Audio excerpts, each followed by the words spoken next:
convocação dos Estados Gerais, que foi a reunião com os 3 estados, o clero, a nobreza e o povo, tanto o clero quanto a nobreza concordaram em aumentar os impostos do povo. Então, o povo ia sair perdendo de novo na França.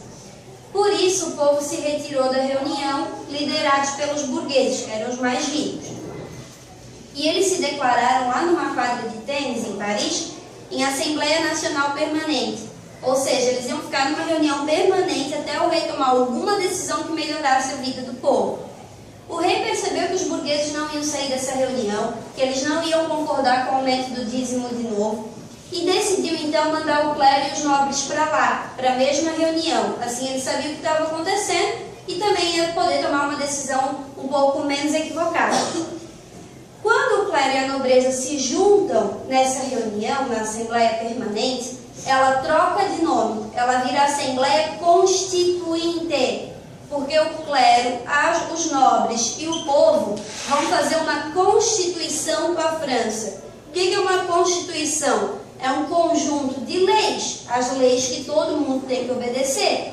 Não existia constituição, porque o rei era um rei absoluto, ele decidiu o que ele achava melhor. Agora não, o rei não vai mais ser um rei absoluto, ele vai ser um rei constitucional, ele vai ter que obedecer a Constituição.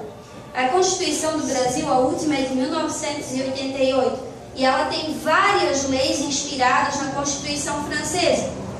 Não sei se vocês já viram uma Constituição, a gente tem aqui na biblioteca da escola. São todas as leis do nosso país, o que a gente tem que obedecer e também o que a gente tem direito, tudo direitinho aqui. Durante a Assembleia Nacional Constituinte, além da Constituição da França, eles também decidiram cancelar o dízimo para a Igreja Católica. Os burgueses não precisavam mais pagar o dízimo, quem era artesão, quem era camponês ainda pagava. E também cancelaram as obrigações feudais, ou seja, eles também não precisavam mais pagar impostos para o dono da terra. Podia ser um conde, um visconde, um rei, etc. Só que eles só cancelaram o dízimo e os impostos para os burgueses. Para o povo a situação continuou exatamente a mesma.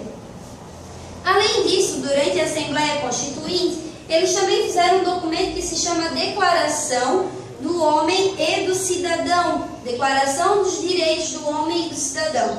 Essa declaração, ela estabelecia bem claro que todo mundo tinha direito à liberdade, igualdade e propriedade. Ou seja, todo mundo era livre, todo mundo era igual, todo mundo tinha direito a ter a sua propriedade. Mais tarde, esse lema da propriedade foi trocado pelo lema da fraternidade, né? Quer dizer, a paz entre as pessoas e etc. Bom, ao mesmo tempo em que eles estavam nessa assembleia fazendo a declaração dos direitos do homem e do cidadão, fazendo a Constituição, fazendo o rei obedecer às leis da Constituição, a Áustria e a Prússia vinham para invadir a França. A intenção da Áustria e da Prússia era conter os revolucionários e botar o rei de novo no poder absoluto, fazendo tudo como ele achasse melhor. O rei já tinha pedido ajuda para a Áustria, que era o país da sua esposa Maria Antonieta. E a Áustria veio junto com a Prússia, que na época era um dos países bem poderosos para tentar invadir a França e parar a Revolução. Mas eles não conseguiram. A guerra durou muitos anos e eles conseguiram invadir só algumas cidadezinhas da França. O povo da França estava completamente fora de controle. Por que esses exércitos não conseguiram, mesmo sendo exércitos poderosos? Porque eram 24 milhões e meio de pessoas furiosas na França com esse rei e essa rainha. Então, mesmo que eles quisessem, eles não conseguiam mais controlar essa situação. Eles se declararam de novo em assembleia, de novo em reunião para decidir o que fazer, já que agora o rei era um traidor. Ele tinha pedido ajuda para outros países para calar o povo dele, para calar a França. Então eles fizeram uma nova reunião. Aí a França entra num período chamado de Convenção Nacional, uma outra reunião.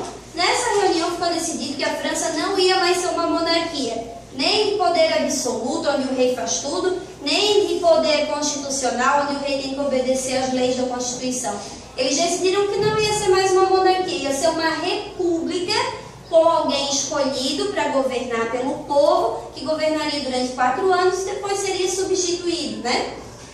Essa república, ela começou a ser governada pelos jacobinos e o poder ficava na mão do Robespierre, o advogado que queria fazer as coisas dentro da lei.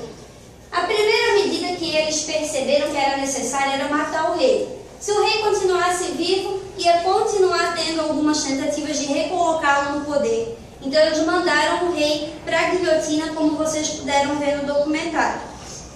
Criou-se um comitê de salvação pública, ou seja, um comitê para salvar a França.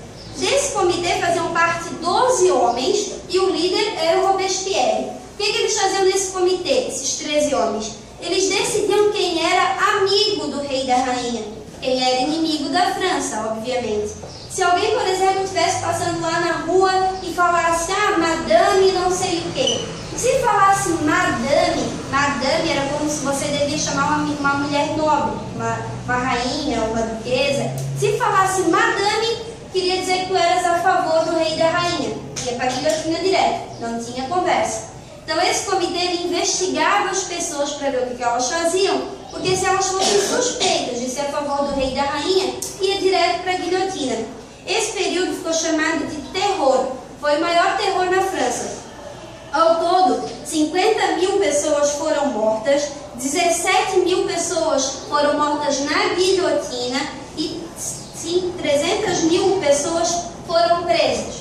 Esse é o período chamado de terror. E ainda tem um outro período que alguns historiadores gostam de chamar de grande terror, que é quando o Robespierre sai mandando matar todo mundo. Tanto que ele manda matar o Danton, que era companheiro dele. O Danton era do outro grupo político, ele era dos girondinos, mas mesmo assim ainda era parceiro dele nessa luta por tirar o rei e a rainha do poder. E ele manda matar o Danton na guilhotina também. É quando a gente chama de grande terror, né?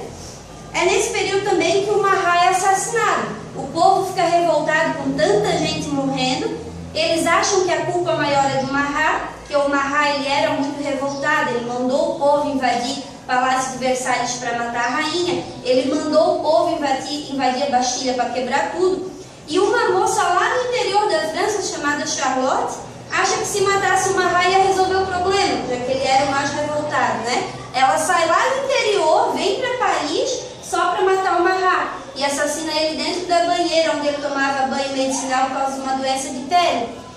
Ela achou que ia resolver o problema, mas na verdade só piorou, porque a partir daquele momento o povo começa a ver o Marat como um santo, e eles vão para as igrejas, tiram o crucifixo de Jesus Cristo e colocam uma banheira, como se o Marat fosse Jesus Cristo. Ele queria salvar o povo e ele foi injustamente assassinado por uma louca que veio lá do interior. Ele acaba virando um santo, as pessoas rezam para o Marat. É um verdadeiro absurdo que vai acontecendo durante o terror da França. Bom, o Robespierre, como ele perde completamente o controle da situação e ele sai matando todo mundo, ele faz um discurso no dia 27 de julho de 1794. Nesse discurso ele diz que ele tem uma lista enorme de inimigos da França, que são contra a Revolução e a favor do rei, e que ele não ia divulgar os nomes, que ele só ia mandar essas pessoas para a guilhotina. Imagina tu fazer isso no público, dizendo que tem um monte de pessoa que tu vai mandar assassinar e tu não diz quem é. Os deputados na hora ficaram completamente apavorados, podia ser qualquer um deles. O que eles decidiram fazer? Prender o Robespierre. Foi o último discurso dele no dia chamado 9 Temidor, que é o dia 27 de julho de 1794. Ele foi preso durante o discurso mesmo, ninguém deu atenção para ele. Quem prendeu ele foram os girondinos, um grupo político que era inimigo do grupo dele, que era os jacobinos. Ele foi preso não numa prisão, tá? Ele foi preso lá mesmo onde eles governavam, dentro do comitê. Ele ficou lá e o que aconteceu? Ouviram-se 3 tiros durante a madrugada. Quando entraram no quarto do Robespierre, um dos amigos dele tinha se jogado pela janela, o outro tinha se matado com um tiro na cabeça e o Robespierre tinha dado um tiro na mandíbula.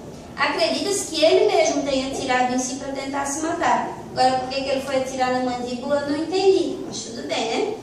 Ele atirou na mandíbula, ficou lá perdendo sangue até que encontraram ele. Aí ele foi preso na prisão da Conciergeria e dali ele sabia que o fim dele era a guilhotina. Ele morreu no mesmo dia, certo? Bom, os girondinos matam Robespierre, assumem o poder da França, no período que fica chamado como Diretório. São 5 girondinos que vão governar o país. Eles governam o país durante 4 anos, fazem uma nova Constituição. Eles dizem que o voto vai ser pelo dinheiro, voto censitário, quem é rico vota, quem não é não vota. Mulheres continuavam fora do voto. As pessoas ganham liberdade econômica para vender para quem quisesse pelo preço que achassem melhor. E eles veem que nesses 4 anos eles não vão conseguir governar a França. E o que eles fazem? Eles apoiam o golpe militar de Napoleão Bonaparte, que era um general de 21 anos de idade que defendia a França contra a Inglaterra na época, nunca tinha perdido uma batalha.